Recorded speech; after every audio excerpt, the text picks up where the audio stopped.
Good morning and welcome to Rising. We have a great show for you today. I'm Amber Duke, joined by Steven Olikara. Our first time hosting together. Yes, very exciting. Yeah, I'm excited to be here, and we're even matching, so it's better. I know, it's like we had some telekinesis or something. Exactly. Really love to see it. We're going to get right into the news. Big news day, obviously. The world's richest man, Elon Musk, has spent over $250 million to help President-elect Trump secure the presidency. This is according to federal findings. That makes him the biggest individual donor of the 2024 campaign. And Musk's boldest move, the billionaire poured $20 million into a super PAC named after the late Supreme Court Justice Ruth Bader Ginsburg. The organization sought to help Trump's image by softening his pro-life position. Musk also spent several million to cut checks to voters in swing states who signed a petition supporting the Constitution. Since Trump's victory, Musk has become a frequent guest at Mar-a-Lago and is set to lead DOGE, the Department of Government Efficiency, to eliminate government waste. The total spending that Musk has poured into helping Trump is currently unknown, but the staggering amounts that have been reported already have some in the political world wondering if Musk is trying to buy access to the president-elect. Well, one Bloomberg business journalist pointing out on X, quote, Musk had only been a modest political donor until this year, but the giving has lofted him into Trump's inner orbit. He has seen his wealth surge since Trump won the election last month. Now, Trump in the past has made supportive comments about Musk, but cracks too about his permanent presence, one time saying, quote, Elon, what a job he does. He's great, he happens to be a really good guy. You know, he likes this place, I can't get him out of here. I should have done that with the Trump voice. Yeah, he loves the place. I can't get him out. Incredible. Look, I mean, I will say this is obviously a broader story about money in politics and whether or not billionaires should be able to dump so much money into an election and then potentially get rewarded with either cabinet picks or, in this case, an external non-government agency that is supposed to be advising the White House. But I do think that the oversized focus on Musk does kind of ignore the fact that Kamala Harris also spent a lot of money and had a lot of money from billionaire donors. This is certainly not a Republican versus Democrat issue or anything specific to Elon Musk. Yeah, that's right. I mean, I think there are two parts to this story. There is a genuine ideological alignment with Elon, and this has been chronicled in the Walter Isaacson book about Elon. That's really happened over the last 4 years. You know, Elon used to be basically a climate activist calling for carbon taxes and things like that. But there has been a shift. He calls it the woke mind virus, as chronicled in the biography about him. He had a trans kid, and he became very concerned during the time of COVID with some of the lockdowns and the censorship. That moved him towards not just Republicans, but the new Trump Republican Party. So there's some genuine ideological alignment there. But there's also a money story here as well. Does money, him spending $250 million, help him get into Mar-a-Lago on a consistent basis? Absolutely. And I think Trump very much appreciates that support. That's how our political system works right now. I think I'm a get money out of politics kind of guy. We do need to reform that system. But for now, Elon is hanging out with Trump. Yeah, I mean, the way the system is currently, that's what it is. It's basically pay to play. I mean, whether it's Elon Musk spending $250 million through these supportive PACs of Trump, or whether it's, you know, Mark Zuckerberg in 2020 spending $400 million in get out the vote efforts that primarily benefited Democrats. This is a nonpartisan issue, I guess you could say, in a lot of ways. I do think, you know, Elon Musk, as you said, is very ideologically aligned with Trump. So I think sometimes the question becomes, is it the chicken or the egg? Is Elon Musk supporting Trump with all of this money because he wants to move him on certain issues? Or is it that Trump already supports the issues that Elon Musk really cares about? Just based on what we saw during the past couple of years and his purchase of X and some of the things that he was talking about on X, I think there was a natural sort of alignment there that happened before he started dumping the money in. I heard a great line from a friend of mine 10 years ago. He said, you're the sum of the 5 closest people to you. And so Trump, no doubt, has Elon as one of those people. And I have no doubt that his ideas on government in this upcoming administration are absolutely shaped by Elon Musk, including DOGE and the Department of Government Efficiency and Elon's role with that. Now, going back to the money story, one thing that's particularly striking about this is the sheer volume and the compressed amount of time. Elon only really got involved visibly and financially in the Trump campaign after the assassination attempt in the summer. So to have that sheer amount of money in just a few months period of time is pretty unprecedented. And I also think, going back to the ideological piece of this, I think that Elon has some constructive things to share with the federal government. He certainly has a perspective on space technology. He has a perspective on AI. And I think his voice is going to be heard. Now, part of what we don't know as a public is the actual total amount that Elon has spent. We're reporting $250 million because that's what's publicly reported in the FEC filings. However, there are dark money groups, 501c4 groups, that are not required to disclose their donors. And so we know, actually, as a fact, that Elon has donated to those groups, and we just don't know how much.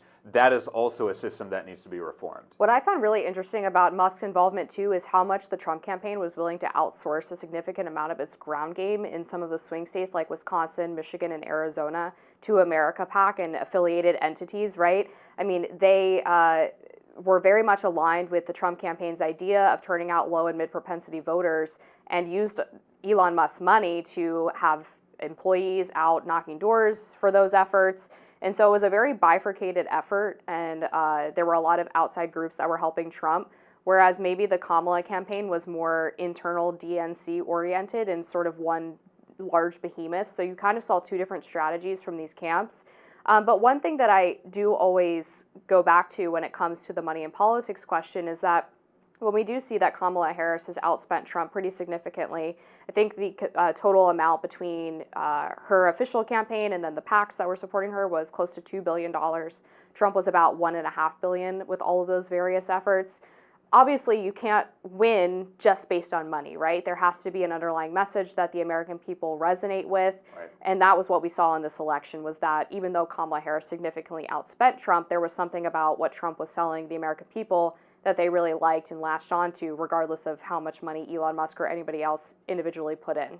Now, I want to remind people that one of the original appeals of Trump going back to 2016 was a lot of supporters out here from would say that Trump is not beholden to anyone. He's self-financing his campaign.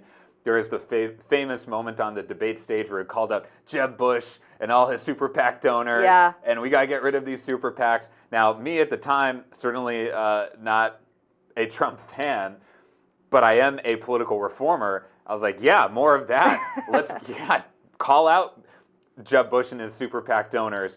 But unfortunately, the drain the swamp message of Trump, some of which I actually did support, did not actually get executed. The swamp only got swampier during Trump's 4 years in office, and now certainly he's surrounding himself with all kinds of big money donors. So I'd encourage him to listen to himself from his 2016 debates, because that actually is an appealing message. And I'm really interested to see some of the crossover with support for Doge from Democrats like Bernie Sanders and Ro Khanna, who have expressed a willingness to actually work with Elon Musk and Vivek Ramaswamy to cut down some of these wasteful government programs. I think that's going to be a part of this realignment that we're seeing with populist left and populist right coming together on this shared message of, yeah, actually we do waste a lot of taxpayer money and we have programs that are not adequately serving the American people. And now that Republicans are in power, maybe we can actually work together to achieve some of these goals. Right. We had Ro Khanna on the show yesterday, and we asked him a little bit about that. He had just put out his public statement saying he was going to work with Elon and Vivek on Doge. Well, later in the day, he posted again saying that not that X is real life, but over 24 million views on that tweet is his most engaged tweet since he's been in Congress. And basically his point is maybe there is a hunger for this kind of cooperation, especially among populist left and populist right, to get rid of wasteful spending, especially some of that corruption happening at the Defense Department and defense contractors who are getting big contracts and often not at the benefit of the American people. So often cooperation is not sexy, but apparently is in that case. Yeah, I'd love to see it. We'll see if it continues for sure and if more Democrats come to the table. We have a lot more to cover on Rising. We're going to be back right after this. The final hearing of what went wrong with the Secret Service in relation to the assassination attempts on President-elect Donald Trump took place yesterday. Congress grilled Acting Director Ronald Rowe for the mishaps that allowed a shooter to target then-candidate Trump on July 13th in Butler, Pennsylvania, and then catch a gunman on a Florida golf course where Trump was playing. It began like so many other contentious hearings. Let's take a look.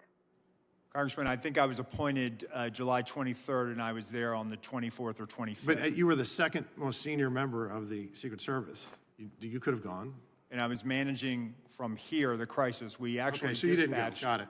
Did you call the, you were managing the crisis, you just said. Did you call the detail that night on July 13th that was protecting President Trump? On that night, they were operational, sir. You did not. Okay. Did I you did call him not. the next day? No, I did not. Okay. When did you finally talk to him? I spoke to them when they arrived in Milwaukee. So 4 days later, July 17th, does that sound about right? Yes, sir. Okay, so you waited 4 days, and when we were talking earlier, a couple months ago, this is an epic failure. We all agree on that. And instead of really focusing on the egregious errors and correcting the incompetence and improving the doctrine and changing the culture, there was a massive appropriations request. We know that you have 8,000 employees. We know that they have a $3.1 billion budget, and you asked for $2 billion additional dollars. What sticks in our craw is when we report to our constituents, we have to say, hey, this federal agency failed epically, and then they wanted to almost double their budget. How much would it have cost to put somebody on that water tower? How much would it have cost to have drones that were actually functioning that day? How much would it have cost to have an ether cable to where your anti-drone technology would have worked? Well, the hearing then devolved into this when Congressman Pat Fallon of Texas attacked Roe.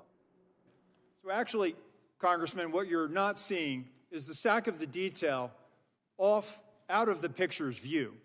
And that is the day where we remember the more than 3,000 people that have died on 9/11. I actually responded to Ground Zero.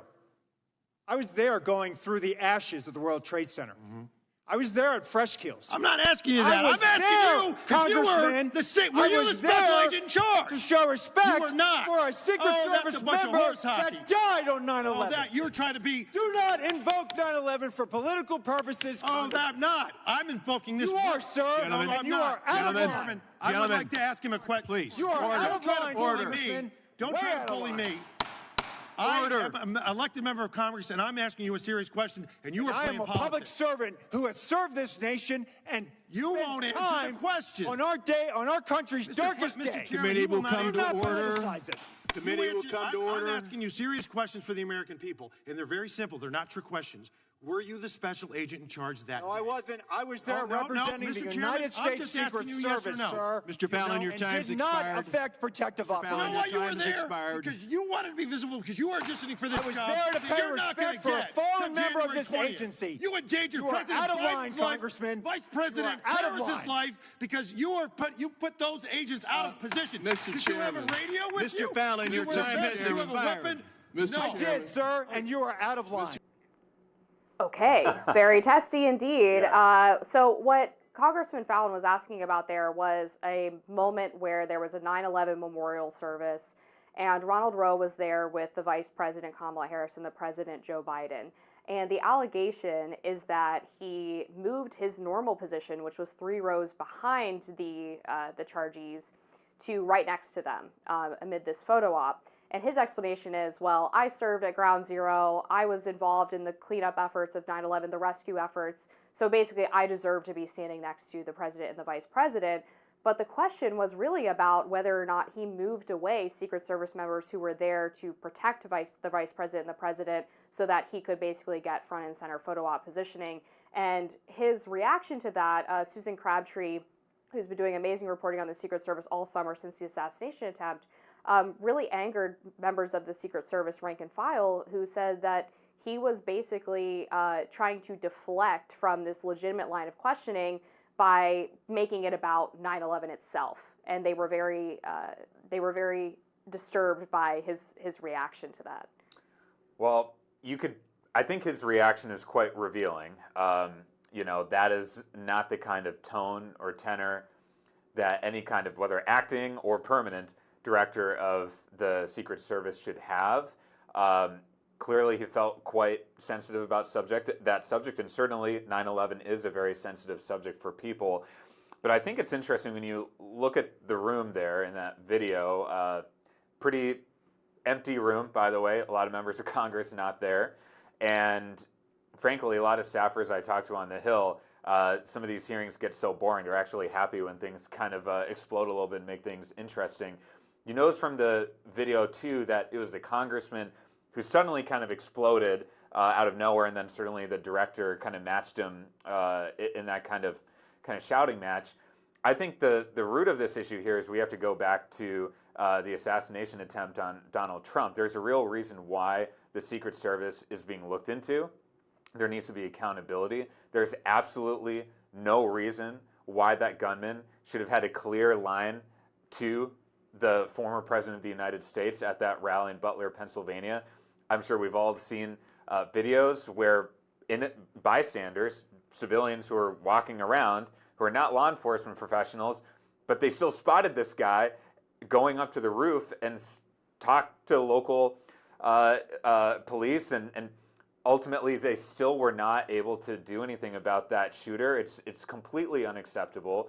There's been a little bit of accountability at the Secret Service. There needs to be more. There's a rational conversation to be had. I'm not sure it happened in that hearing. Yeah, I mean, you're right. It has to go back to that assassination attempt, and the tone and tenor, as you put it, of Ronald Roe has left people feeling like the Secret Service is more interested in defending its actions and trying to protect itself than it is in actually seeking accountability and the type of reform needed to prevent something like this from happening again. I mean, when you heard Kimberly Cheadle testify when she was still the director of the Secret Service, she was going on about how they couldn't put officers up on that roof because it was too sloped. But then the roof that they did have snipers on was more sloped than the one that the attempted assassin was on. They didn't cover the water tower. They didn't allow drone surveillance. I mean, all of these things that would probably be pretty obvious to anyone who scoped out this location. It was completely unsecure. I mean, this guy was able to basically just hop a fence and climb up onto a roof and shoot at the president, the former president, and now president-elect. It's absolutely insane. And then again, you have Kimberly Cheadle and now Ronald Roe testifying in front of Congress. And I think the American people want to see a little bit of humility, right? You have made perhaps the gravest error in your line of work that you can possibly make outside of Donald Trump actually being dead right now. And there was a bystander who was killed, as well as multiple others who were at that rally who were innocent, who were injured. And you don't even have the self-awareness and the respect for the American people and the people who you're charged with protecting to go in there and have a little bit of grace and maybe an apology, really, for your abject failure. Yeah, we need humility from the Secret Service. Now, granted, they have a very difficult job. You know, they're doing their job when we never hear about them.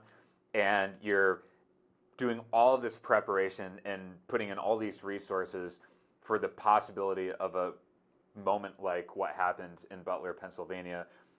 That said, it was completely unacceptable. Now, I do want to go back to this congressman here who just started yelling into his microphone.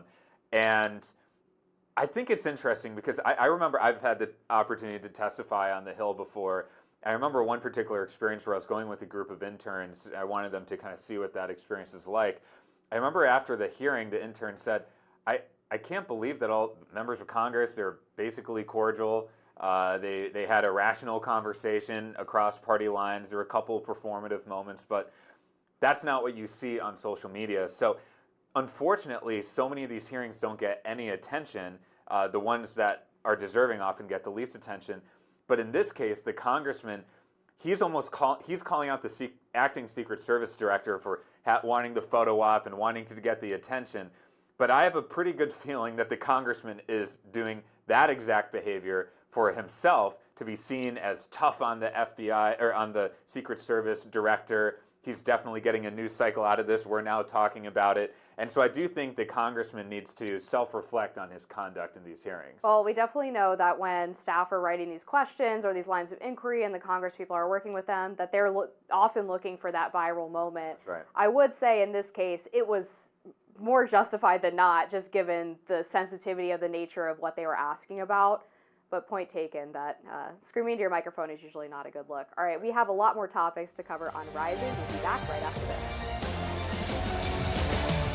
Republican Senator from Iowa, Joni Ernst, is feeling the heat from MAGA Republicans over her hesitancy to back President-elect Donald Trump's pick for Secretary of Defense, Pete Hegseth. Ernst signaled on Thursday that she is not ready to support Hegseth's nomination. Will you support his nomination? Well, I did have a very long, lengthy discussion with Pete yesterday, and I do appreciate his service to the nation. I also am a combat veteran. So we talked about a number of those issues, and we will continue with the vetting process. I think that that is incredibly important. So again, all I'm saying is we had a very frank and productive discussion, and I know that we will continue to have conversation in the upcoming months. It doesn't sound on your answer that you've gotten to a yes. If I'm wrong about that, correct me. And if that is the case, it sounds to me as if the hearing will be critical for his nomination. Am I right about that? I think you are right. Ernst made a name for herself in the past by championing legislation aimed at addressing sexual assault and harassment in the military. She herself served in the U.S. Army Reserve from 1993 to 2015 and retired as a lieutenant colonel. She has been outspoken about her personal experiences with sexual assault and violence in the military. For years, the military has struggled to reduce the number of sexual assaults within the ranks, yet we have seen little progress in defeating this scourge. The stories from survivors are heartbreaking. One user on X called Ernst despicable. Also popular right-wing influencer DC Drano, that's quite a handle, posted, "How about the first thing we cut is all the American money you keep sending to Ukraine?" And podcast host JD Rucker chimed in, "As long as your plan includes confirming Trump's nominees, especially Pete Hegseth, then I'm sure it's fine." Hegseth is continuing in the fight for defense secretary despite being embroiled in allegations of sexual misconduct and alcohol abuse. Despite her comments on Fox News Thursday, Ernst took to X shortly after that appearance to tout her support for a meeting she was attending with Trump's Department of Government Efficiency co-chairs Elon Musk and Vivek Ramaswamy. They are discussing plans for slashing the federal budget. She posted, "I'm excited to host the first Senate Doge caucus meeting today. I'm sharing my plan with Elon Musk and Vivek Ramaswamy to reduce waste and hashtag make 'em squeal." Earlier this week, Ernst pitched a $1 trillion federal spending cut to the Doge co-heads, and as head of the Senate Doge caucus, Ernst has been eyeing doing away with work-from-home policies and released a scathing report on Thursday citing widespread instances of abuse and failures from telework practices.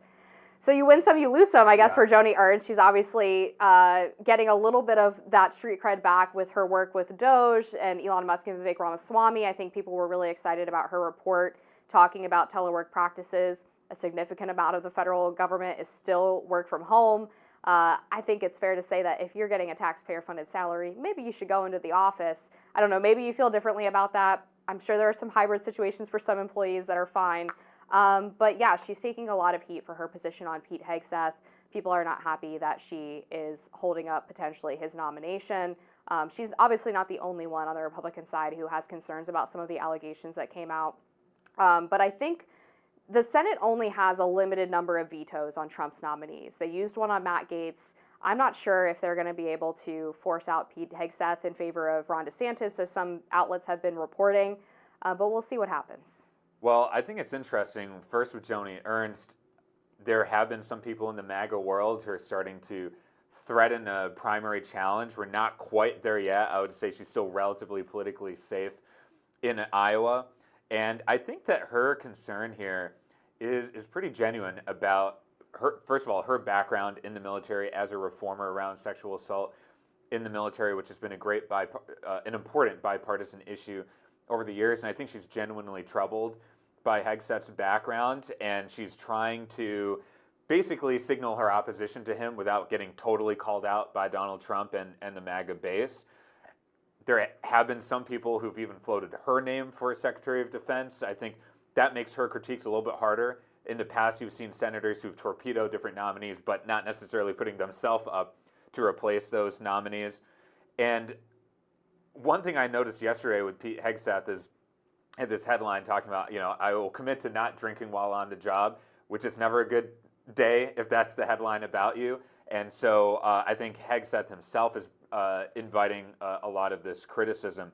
Now, moving to the Doge area that she's been commenting on, it's very interesting. Like you said, I think that she's regaining some of her credibility on the MAGA side by really leaning in to that issue. I do think there's some important nuance required when it comes to the telework policies. On one hand, do I doubt that there is some abuse of telework policies happening across millions of people? There are many millions of people who work at the federal government, many who take advantage of telework, yes. But on the other hand, many people who choose to telework for the federal government and various agencies have to make the case that their telework is helping to save the federal government money. And so if the interest here is cutting spending with the federal government, there are efficiencies that you gain with telework, and I think that's getting missed in that story. Yeah, I guess that's fair, but then the question would be as well, are you doing your job as well at home? And also, are you, you might be, I mean, I guess, how would you be saving money, though, from teleworking? Because do they pay for transportation or parking or? Yeah, well, part of it is the cost of living is higher in Washington, D.C. than it is in many other parts of the country. So the compensation is indexed for the cost of living of your area. So if you're working in like my home state of Wisconsin, for example, you're getting compensated less than if you were based in D.C. So that's part of the rationale for the cost savings. Now, the other part of the story, though, is Doge and Joni Ernst, they're talking about calling everyone back in, cutting these telework policies, partly because it's going to cause attrition in the federal government, right? You know, and I totally get your point that I'm a big like work in the office kind of guy. I'm big into building a team culture. I think culture is the most important determinant of success of any organization, and so I totally take that point. But the problem with the attrition argument is that you're going to lose some of the most talented people working in the federal government. You want to be able to keep your talented people and fire the people who are not doing as good of a job. This kind of across-the-board cutting and using the telework policies as a way to just randomly cut people, that's not a way to enhance the culture or enhance the talent of your organization. One of the other ways that Elon Musk and Vivek Ramaswamy have talked about this cost-cutting analysis of federal employees based on the cost of living adjustments you're talking about is actually moving some departments to places in the U.S. that are cheaper than Washington, D.C., which is potentially another way to get around that issue of teleworking potentially saving money for people who live outside of the Beltway. I wanted to go back to this Pete Hegseth question with Joni Ernst for a moment. I do think the headline that you're talking about was that he wouldn't drink at all when he was Secretary of Defense, not just when he's on the job, which is a little bit different. Yeah, that's right. And I do think that... Still not a good news day. No, not a good news day. I mean, it hasn't been a good news day for him for the past couple of weeks. Some of the allegations more concerning than others, some with better sourced material than others. But he's been on the Hill for the past 4 days now, talking to senators face-to-face, and I think that's going to be a big part of Trump's transition team generally, is actually getting them FaceTime with the senators, going through the confirmation hearing process. I think people are actually going to be pretty surprised by how competent and experienced a lot of these picks are. There's sort of been this overarching narrative that if you haven't worked in government before, then you don't know what you're doing and you can't lead these departments. As long as you're surrounded with people who do know the ins and outs and the culture of the department inside the government, as long as you have, I think, an idea that's consistent with Trump's vision, the vision that the American people voted for, then that shouldn't be disqualifying just because you haven't worked in a department before. We definitely need people with new vision to change things. I think there's a lot of corporate capture of agencies. I'm very sympathetic to nominees who want to help, for example, close the revolving door from, let's take the Defense Department, for example, huge revolving door between senior officials at the Defense Department and then joining the military-industrial complex and lobbying the Defense Department. So that's a huge issue. Another piece of the story that people need to know about, however, is those surrounding organizations just on the periphery of the defense industrial complex have a ton of power. There's so much money to be made. And I think part of what's happening with Pete Hegseth is they don't respect him, and they are helping to leak a lot of these stories or seed stories of different news organizations to basically assassinate his character. And I think it just is another reminder of how powerful those organizations are. Now, going back to the federal agencies going out across the country, I think that's really fascinating because I think part of the problem we have right now is a lot of people in power are highly concentrated in a few areas, particularly like Washington, D.C. It's an issue for the government and politics. It's also an issue for the media, by the way. Why is it that nearly every reporter I've worked with lives in New York City and Washington, D.C.?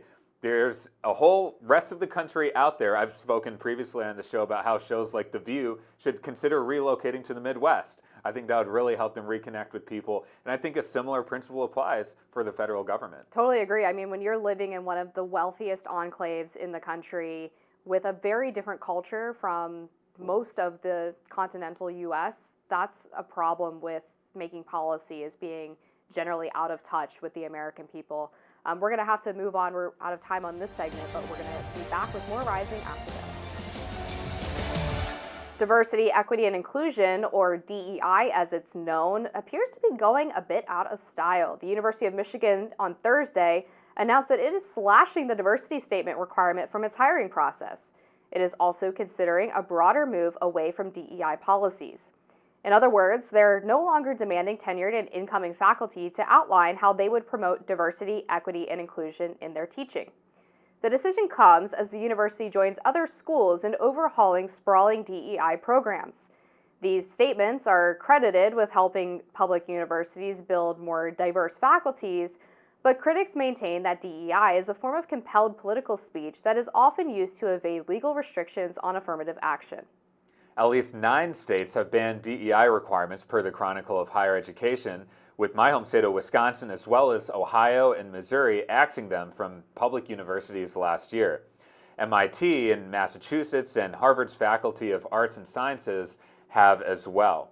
But students who have directly benefited from diversity-geared programs fear that chipping away at them will hurt lower-income students. University of Michigan undergraduate student Mary Battle told the New York Times that DEI programs are the reason she is able to attend the school. Astronomy professor at Michigan posted on Blue Sky, quote, "A cowardly and unjustifiable intrusion into hiring practices and rubrics that should be set by departments according to their needs and missions, not administrative fiat." Another member of the university's faculty, James Hewen, posted on Blue Sky, quote, "I'm a scholar of anti-racist health. I was hired by the university-wide initiative on anti-racism. This is extremely troubling, but I'm glad the faculty senate is ready to fight." An assistant professor, Essie Strongman, posted, quote, "Attending a rally to save DEI at the University of Michigan, excited to see the community showing up to confront this threat." There you have it. Okay, Yeah. So University of Michigan moving away from DEI as well as other universities. I wonder how much of this is due to the sort of cultural backlash against DEI and how much is universities discovering that maybe it didn't have the outcomes that they were hoping for. Because I don't think necessarily that the probably pretty liberal administrations of a lot of these public universities are that concerned about what Donald Trump or some of the conservative activists are saying about DEI. I don't think that they would move away from these programs unless they were not seeing some demonstrated benefit that they were hoping for. Yeah, that's right. So University of Michigan, it's an important university to be a central part of the DEI story because they have been essentially the national leader in the higher education field on DEI. Since 2016, they've invested $250 million into DEI positions, which is the highest in the country.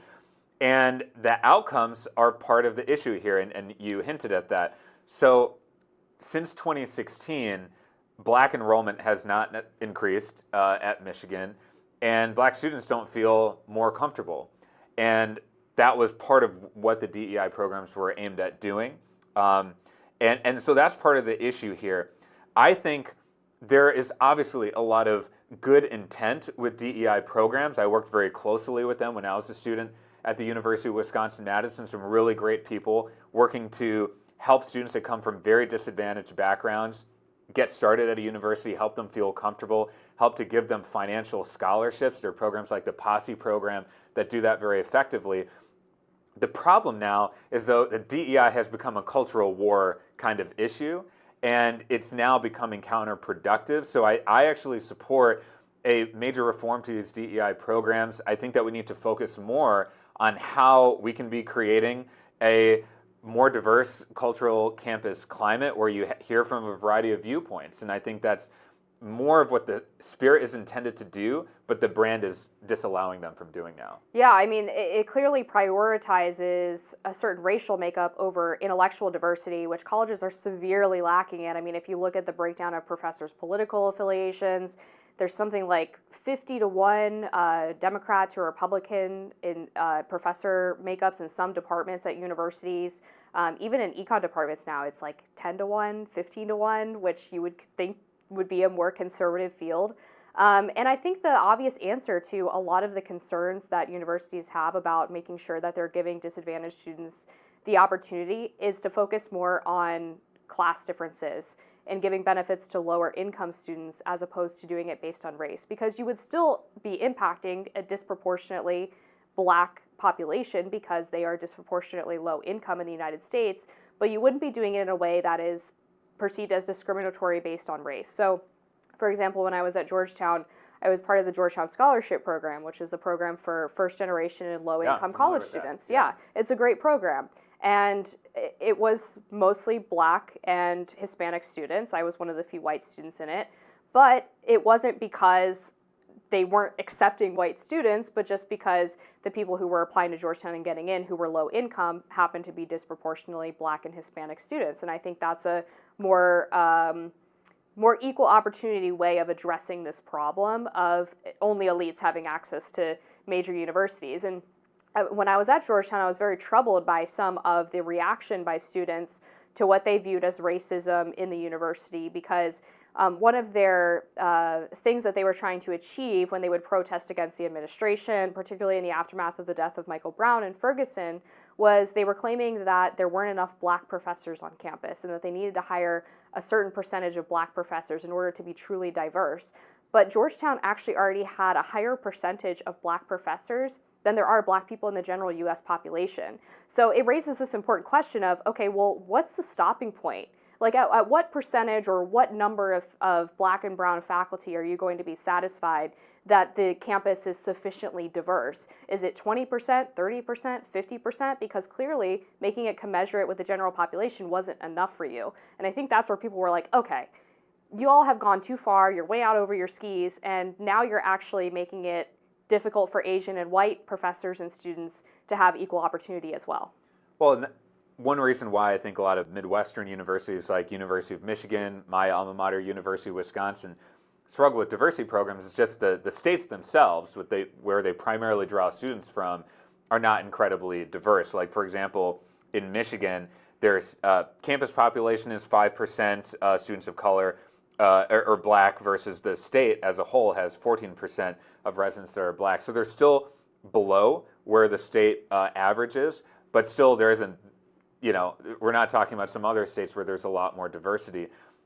Your education is certainly enhanced, to your point about professors. I think when you have a diverse group of people who are educating students, that includes race, but includes a number of other dimensions as well. And I would agree with you that class should absolutely be one of those dimensions.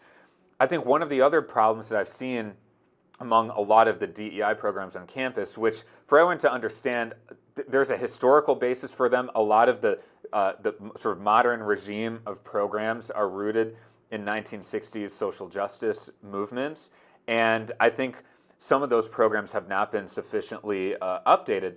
And as a result, you have, for example, a lot of campus safe spaces where you have people, particularly of one race or a few different races, that are just essentially segregated on campus. They congregate in separate areas.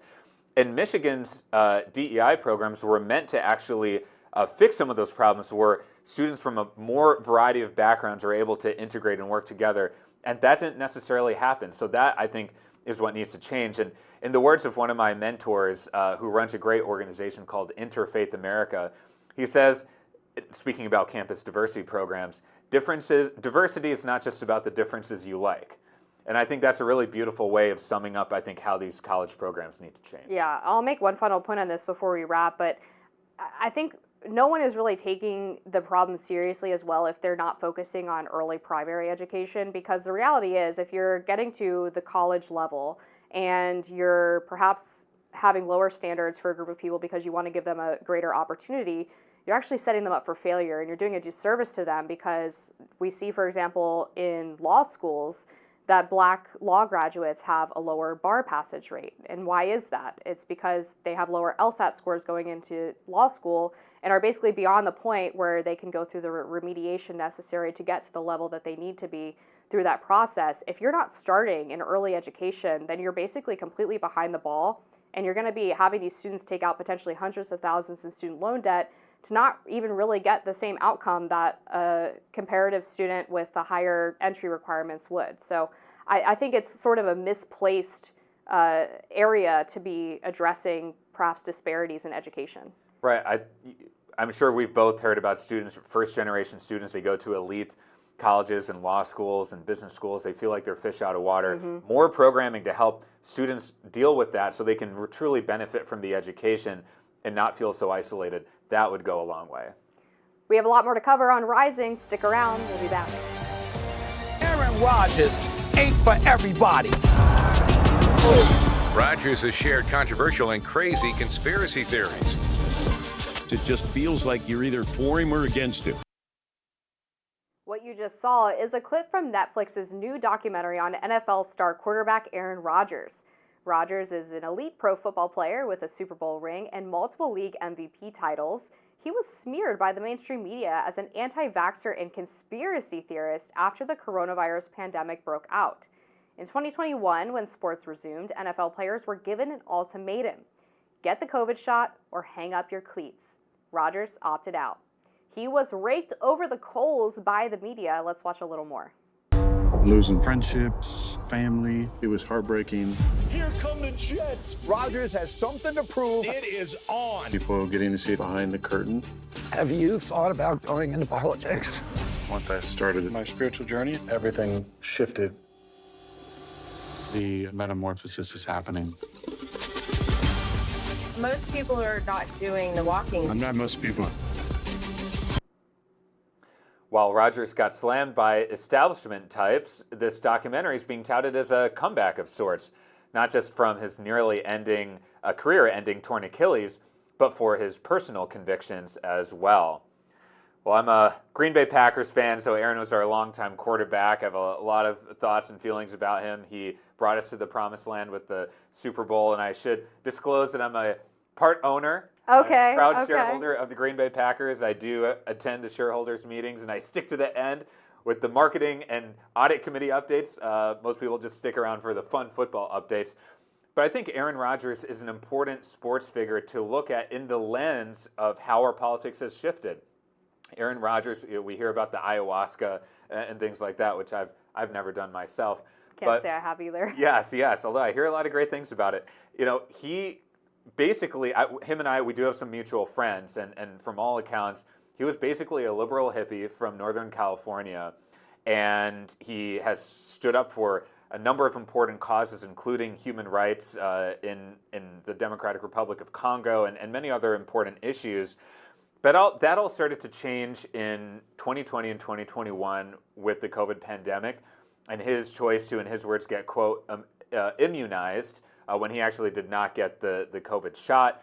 He ultimately got COVID, had to sit out of at least one game due to the NFL policy, and as a result, it became public that he was against getting the vaccines, and then basically all hell broke loose as a result of that, and he became a figure on the right. But my point in sharing this transformation is because there are many figures, people in the country who I would call independent populists, who used to be more on the left or more independent leaning in general, and have shifted to the right and shifted towards Trump. It's the Aaron Rodgers kind of Joe Rogan ecosystem of people. Elon Musk is part of that as well, and these are all people who formerly voted Democratic but now voting for Trump. And it's important to look at that story because I think people like Aaron Rodgers feel like he's been attacked by a lot of people on the establishment left, and despite having some sympathy for a lot of left issues, got pushed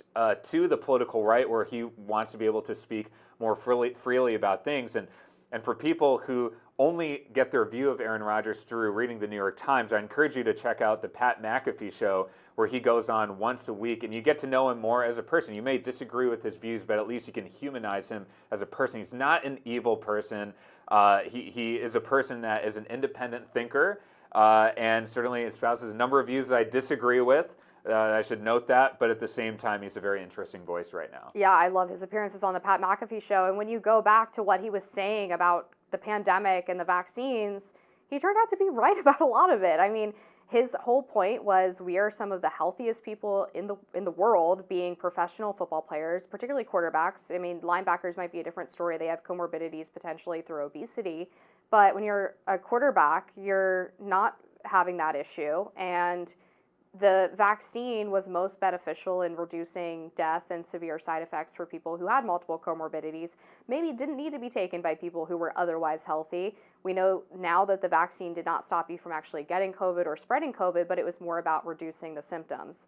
And what I always found interesting about this story about Aaron Rodgers as well is that he was not the only NFL player who was skeptical of getting the vaccine. Right. In fact, my quarterback, Lamar Jackson, at the Baltimore Ravens, gave multiple public interviews ahead of that season where he talked about how he was not planning on getting the vaccine and was actually really nervous about it because of the emergency use authorization. And he did not get the same backlash that Aaron Rodgers did. I don't know why that is, but that was indeed the case. And I think you're right about this problem on some parts of the left where they're not really interested in having legitimate debate about issues. It's more of an ideological purity test. And if you fail any iota of that ideological purity test, you become persona non grata. And if the right is there with open arms saying, come in, we're willing to have this discussion with you, why wouldn't they want to jump ship, so to speak, and talk to people who might be more open-minded about their views? Now, that dynamic I've seen happen on the political right as well with the any Republican who voted, for example, to impeach Donald Trump basically isn't in Congress anymore. And they were very conservative people like Liz Cheney, who, by the way, I oppose on basically nearly every issue. Adam Kinzinger, there are many others who were all basically taken out of office or voted out of office or chose to retire because they were persona non grata on the right. So this kind of cancel culture, the inability to hold multiple different views at once is a problem I see on both the left and the right. Now, going back to Aaron, I'm very excited to see this documentary on Netflix. I think we'll get to know him a little bit more as a human being. And you're right, he did get attacked even more than Lamar Jackson around his COVID stances. And I think part of it, and this is an important lesson for any of the independent populist media or political or figures that I am speaking of, really need to be careful, especially if they're not political or they don't spend their life professionally doing politics, to understand that especially on social media with some of these media stories, you're going to get lured into the mud. And as they say, you never want to wrestle a pig in the mud, you're only going to get muddy. And I think Aaron has invited a lot of criticism. I kind of wish that I could have helped steer him in a little bit of a better direction and know when he's getting egged on or when he's getting lured into stories that he should not be a part of, because that was a real dynamic. And that led to Aaron saying even more questionable things and getting more into a corner that I think he didn't want to get into. And so I think a lot of people like Aaron, they come into politics with really good intentions and really get kind of torn up as a result of it. And then you feel just kind of disillusioned as a result of it. Like, there are a lot of good things that you can do by being involved in politics. You just got to be careful about not getting into what I call the polarization vortex. Yeah, and part of it is not necessarily their fault either, though, because it seems like everything is political now. And even if you express religious beliefs like Harrison Butker did, giving a commencement address at a Catholic college, all of a sudden he was a political lightning rod from both the left and the right, because he just talked about his Catholic faith and his family dynamic and what he thought a lot of women in the crowd might be interested in, which is starting a family and being wives and mothers. And all of a sudden he was viewed as this like conservative icon. And you kind of have a choice when you get in that moment, which is you either embrace the fact that you're now a voice for some of these issues and part of some partisan makeup, or you shy away and you do the sort of apologize and back off and get out of politics entirely. And it's kind of sucks that that's the binary choice that you have, that you can't just express some opinions about really important cultural and or political issues without becoming sort of a figurehead for some political movement. It all gets weaponized, and when the Harrison Butker story came out, Patrick Mahomes, the star quarterback of the Kansas City Chiefs, commented on it and basically took the latter route that you're talking about, which is, look, we appreciate a variety of views in the locker room, fully support him, not necessarily agreeing with everything he says. And I actually think that's a beautiful sentiment because the spirit in an NFL locker room where you have people coming from extremely different backgrounds, frankly, the kind of backgrounds we were talking about in the diversity story earlier, from very different class backgrounds, certainly different racial and religious backgrounds, and you're all brought together to serve a higher purpose, which is to go play a great game and ultimately win. And I think that, that part of the spirit of the locker room, I'm not saying everything in the locker room is great, but that part I think is something that our politics can learn from. I think it's something that Congress can work from, because at the end of the day, we are coming from all these different racial, political, religious, class, intellectual kind of backgrounds.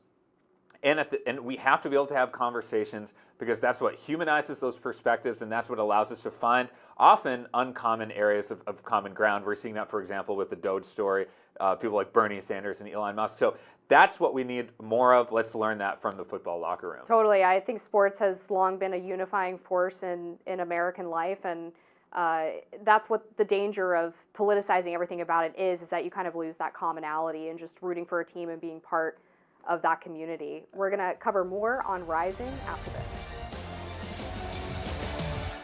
A report for the Department of Justice released this week found that the Memphis Police Department uses excessive force and discriminates against black people.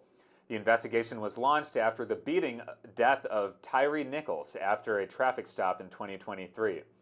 The investigation began 6 months after Nichols was kicked, punched, and hit with the police baton as 5 officers tried to arrest him after he fled a traffic stop. Let's watch the video from the Memphis police, and note, some may find the video disturbing.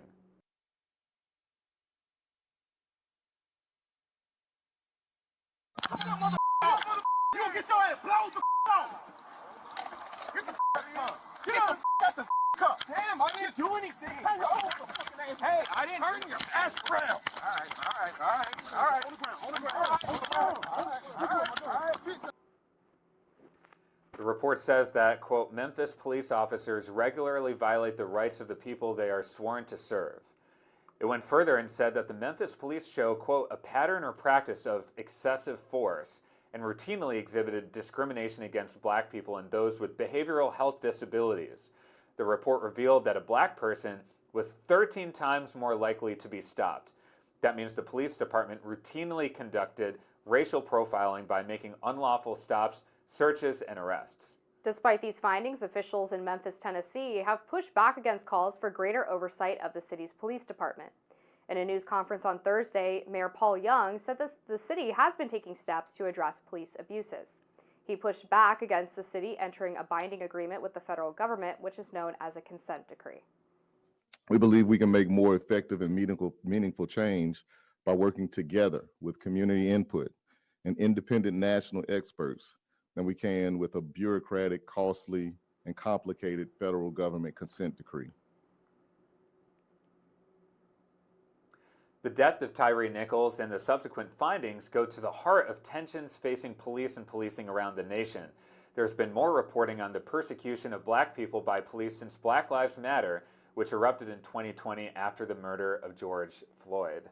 All right, so interesting report here. There has been pushback from officials in Memphis. Notably, the chief legal officer for the city, Tanara Gibson, claimed that because the investigation only took 17 months to complete as opposed to an average of 2 to 3 years, that she feels that there was a rush to judgment. And I would note that she is black as well as the 5 officers who were involved in that tragic death of Tyree Nichols. So based on what I've read of the report so far, I'm not sure that it fully establishes that there is racial discrimination happening with the Memphis Police Department, which is over 50% black in terms of the officer makeup.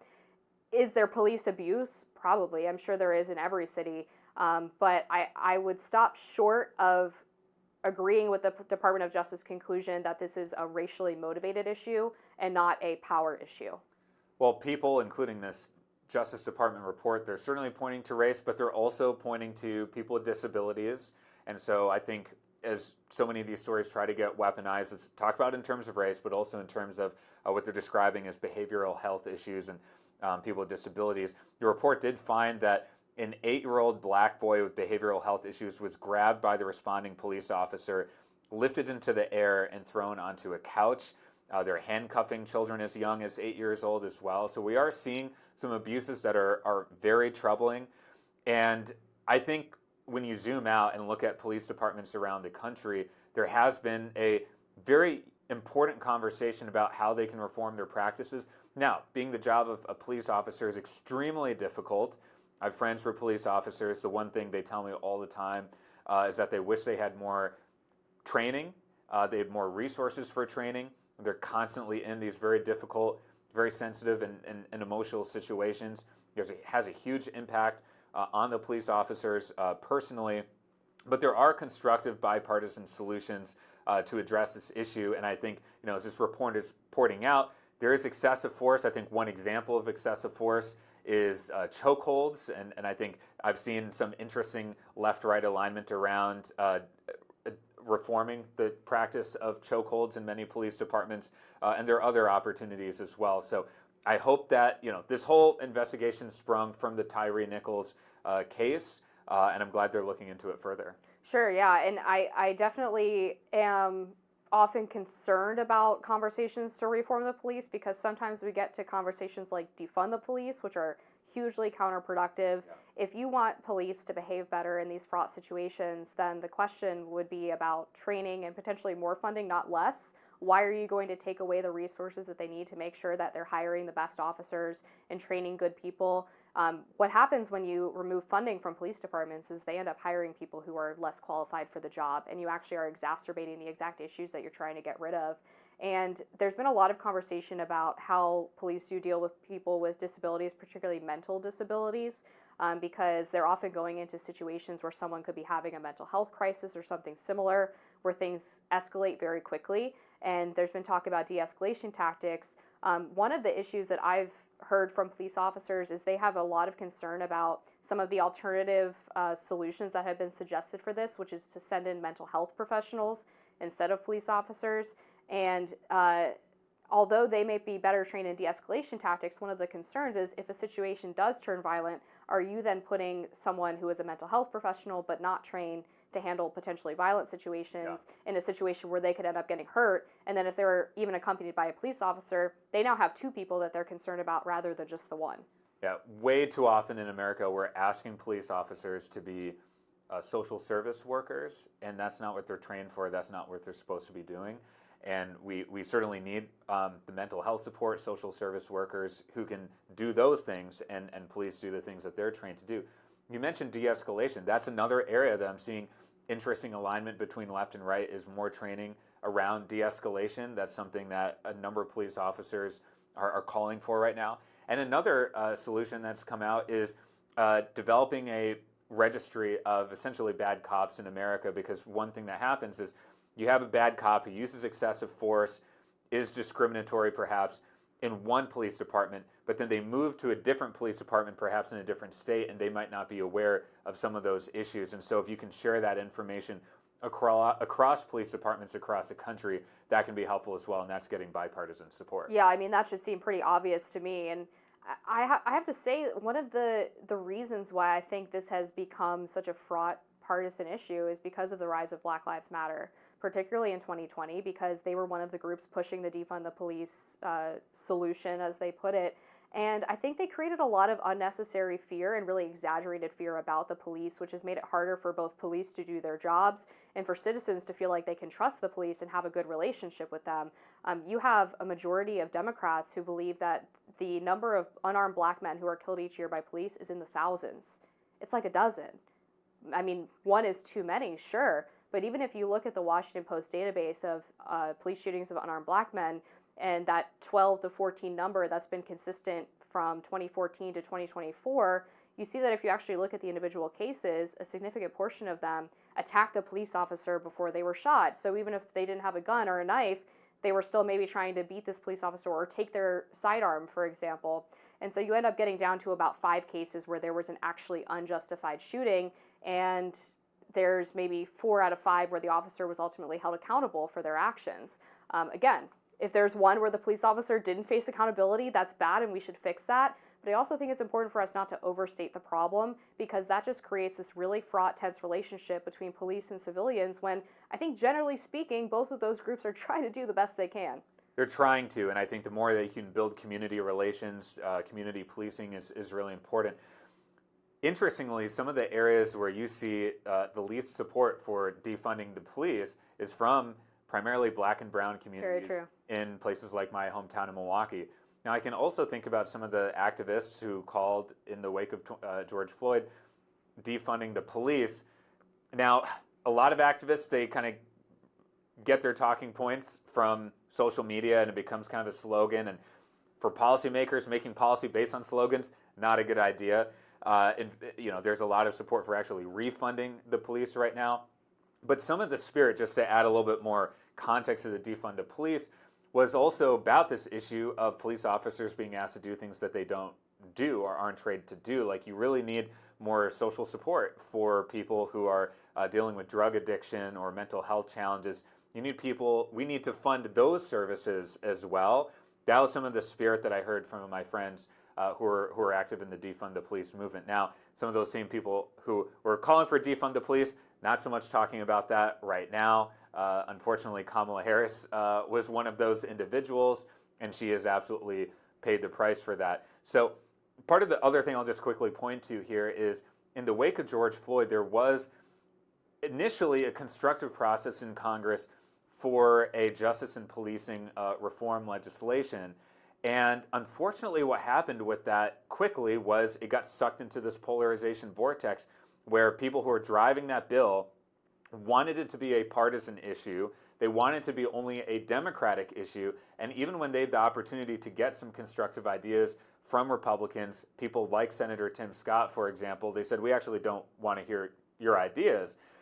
Well, so then the question becomes, are you here to make a statement, or are you here to solve the problem? Because there really are quite a bit of bipartisan ideas that are out there, but unfortunately, it's easier to keep the issue on the ballot than to actually solve it. Yeah, they want that political win as opposed to actually trying to create a better outcome for the American people. It's all too common, unfortunately, in our politics today. We have a lot more to cover, so we'll be back right after this. Is evil Santa coming to a toy store near you? Well, California's Attorney General wants holiday shoppers to report stores that do not have gender-neutral toy options. California passed a law back in January requiring major retailers to maintain gender-neutral toy aisles. Stores who fail to comply will be slapped with a $250 penalty for the first violation and up to $500 for subsequent infractions. California Assemblymember Evan Lowe, who introduced the bill, said it will, quote, help children express themselves freely and without bias. We need to let kids be kids. So is this a naughty or nice move? Depends on who you ask. Consumers took to X to sound off. One user saying, quote, unhinged. California Attorney General Rob Bonta is forcing California department stores to have a, quote, gender-neutral toys section. Bonta is taking the woke war on Christmas to the next level. Another user said, in California, you can steal toys from stores in plain daylight, but they must be in a gender-neutral section.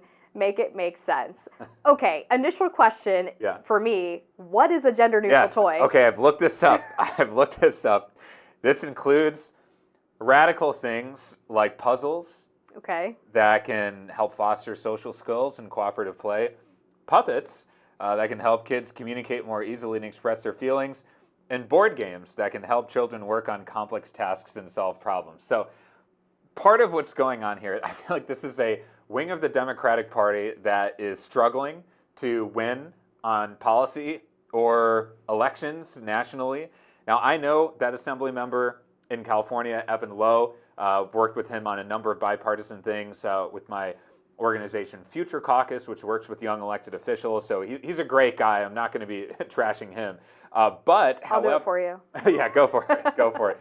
But I will say that, why are we calling it gender-neutral toys to begin with? I mean, these are normal things that we all grew up with, like puzzles and puppets. And I think the other thing here is, why mandate that it needs to be in stores? These are products that have been successfully sold to kids for many, many years, long before we had ever heard what a gender-neutral toy is. And I don't think they need to be mandated. I think by mandating it and putting in place these penalties, it just sets a tone and a message that is counterproductive for the Democratic Party. Now, in the state of California, you do have supermajorities of Democrats in the state legislature, as well as controlling virtually every major statewide position. So you can often get away with things like this. But this is why you need to have diverse opinions represented in state legislatures to kind of push back on this and say, yeah, we want, if there's a market for puzzles, they're going to exist and companies are going to produce that. They don't need to be mandated into gender-neutral toys. It's just bizarre. And is a Barbie puzzle not gender-neutral and a Tonka truck puzzle is for boys? The whole idea of even saying that the toys that children choose to use have any reflection on their gender is, I think, part of the problem. And when you look at some of the progressive activist groups that advocate on behalf of transgender youth medical care, for example, like the ones that are arguing in front of the Supreme Court this week, they make the claim often that one of the early signs of a child being transgender is playing with toys that are marketed towards the opposite sex. And it really is an erasure, one, of children who might be homosexual. It is an erasure of people who just don't conform to normal ideas of what gender are. And I think is kind of harmful to put this idea in kids' heads that they're not normal, or they might even have been born in the wrong body if they don't play with the right toy. And with this assemblyman saying, let kids be kids, yeah, exactly, but that's not what you're doing with this bill. You're actually doing the opposite of that by unnecessarily politicizing choices about what toys kids want to play with. And I think you're exactly right. The idea that a store needs to be compelled to sell puzzles or blocks or whatever else is obviously absurd. Right, and how do you define exactly gender-neutral toy? And like the enforcement of this, I think, is very questionable. I have friends who, I don't have kids yet, but I have friends who do, who vote consistently for Democrats. And they are very big on making sure that they're careful about the toys that their kids are playing with. Just to your point about, the style of toys that kids at a formative age are playing with might have an impact on how they identify in terms of gender. And so my friends, it's interesting, they vote Democratic, but have kind of a conservative view when it comes to the toys that their kids are playing with. And it's completely understandable. From a policy standpoint, I always like to distinguish between personal and policy, because personally, you can have that view. In terms of policy, let people do what they want to do with their kids. There might be some parents who have the opposite opinion. Yeah, I would like to expose my kids, my male kids, to more feminine toys and vice versa. They're welcome to do that as well. The point is to give people the freedom, and that's a great thing in this country, to do that. So I think the bigger picture here that we're going to be looking at over the next few years is Gavin Newsom will be running for president in 2028. And so you're going to see him doing a lot of positioning over the next couple years as he finishes up his term as governor in California. And the question is, and this is part of the problem with our primary system right now, is you have to go as far left as you can to try and win the primary, and then suddenly reinvent yourself within a month to appeal to a general election audience. And that comes across as disingenuous for a lot of people. Now, I'm sure Gavin Newsom will have no problem kind of navigating those waters. He seems to navigate things quite well politically, but at the same time, he's going to be doing more things like this over the next few years to position himself nationally.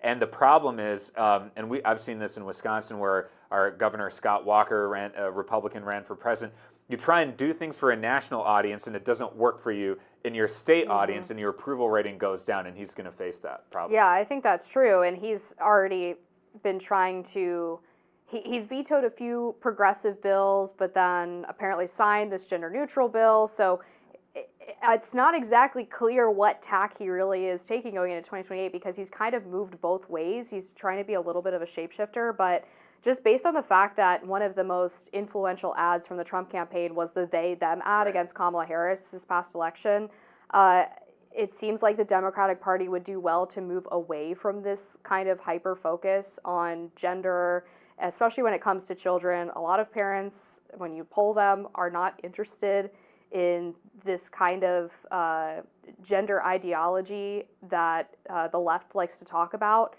And it suggests to me that they haven't really learned that much from this past election in terms of what cultural issues are popping for Americans and how Americans react to them. What I'm looking for in the Democratic Party right now are people who are being self-reflective.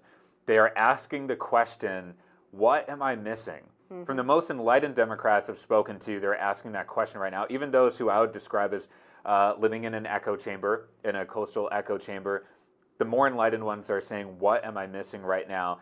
And for people who are engaging in some of these kind of left-wing woke politics and not seeing the writing on the wall of where our country culturally is right now, if you want to win national elections, that is, they're going to be losing. And right now we have this DNC chair race happening over the next few months. The direction of the Democratic Party for the next 4 years is being decided really over the next few months. And let's see which vision of the Democratic Party emerges. Is it more like the one that we're seeing from people like Ro Khanna, who are very more, I would say, more independent-minded, mm-hmm. or is it more in the Gavin Newsom direction, which is complicated, as you referenced? The people who are saying that Democrats did nothing wrong in this past election cycle or over the last few years, be very wary of those people, please. The people who are instead saying, hey, we need to listen and reach out to and talk to people who we haven't talked to before and talk to people who we disagree with, including people across the spectrum, including the Obama-Trump voters, for example, in Wisconsin, who voted Obama twice and have now switched to Trump. Let's have those conversations. Let's pay more attention to those leaders. Absolutely. All right, we're going to take a quick break. We'll be back. More Rising after this. Y.M.C.A, Make America Great Again, the founder of The Village People, the 70s band that wrote the disco party bop Y.M.C.A, changed his tune on President-elect Donald Trump using the song.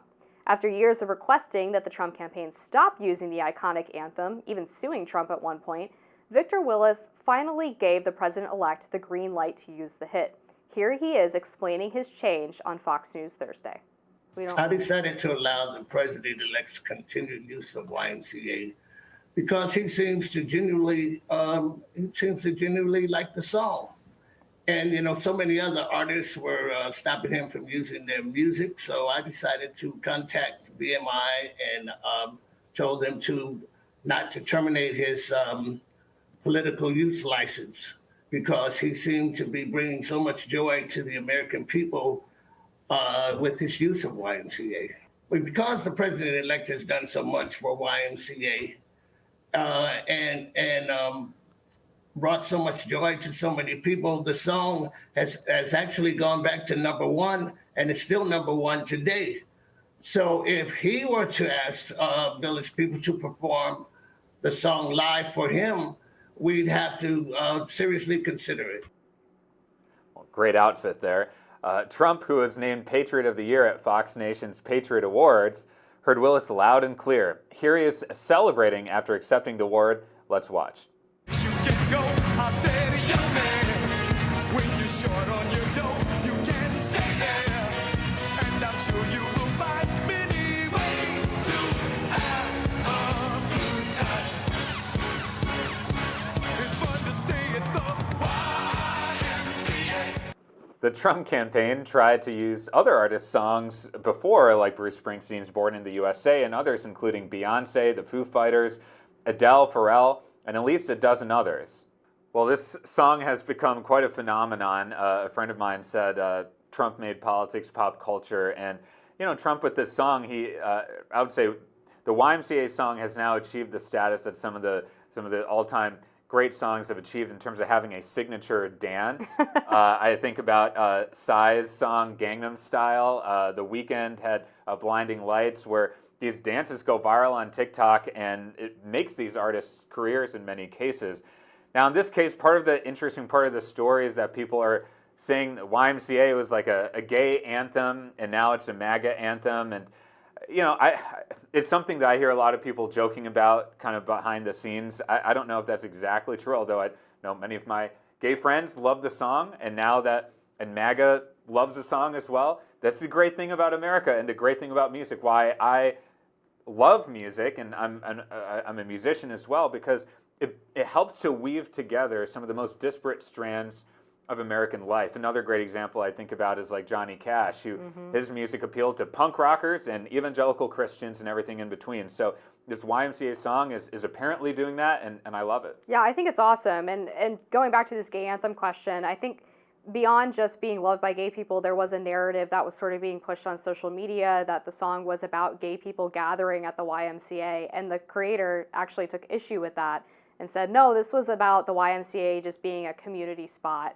especially for black men to go and hang out and have a safe place where they could do that outside of maybe whatever was happening in their neighborhoods, and actually threatened to sue anybody who calls it a gay anthem because he was so offended by the idea that he wrote this for people who go to the Y.M.C.A. to be gay. I don't really understand it, to be honest with you, but nonetheless, gay people can enjoy the song, MAGA people can enjoy the song. I think that's wonderful.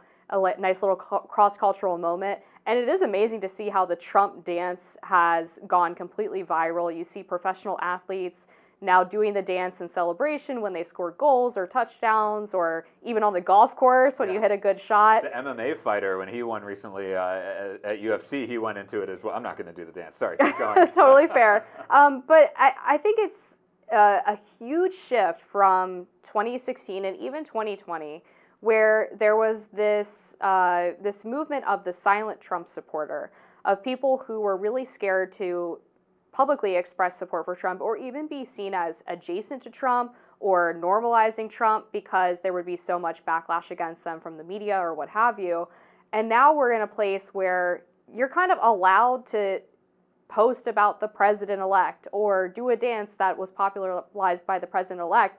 And it doesn't have to necessarily mean that you're endorsing the guy, but just recognizing that he is sort of an icon in pop culture. He is going to be the president of the United States. And I think it's a good and healthy thing for America to be able to do that and not have it automatically mean that you support every policy that he is trying to put into place. Yeah, that's right. I think a lot of politicians would be wise to understand that culture precedes politics. And so if you can win in the cultural arena, help to define the cultural space, that has a huge downstream impact on politics. And I think a number of political figures have nailed that over the years. Trump definitely got it. Like, he won with this Y.M.C.A. song, and people love the dance. And now I notice that he even integrates like the golf swing into the dance, and people have picked up on that. So when you even have variations of the dance that are going viral, like, you've absolutely won in the cultural realm.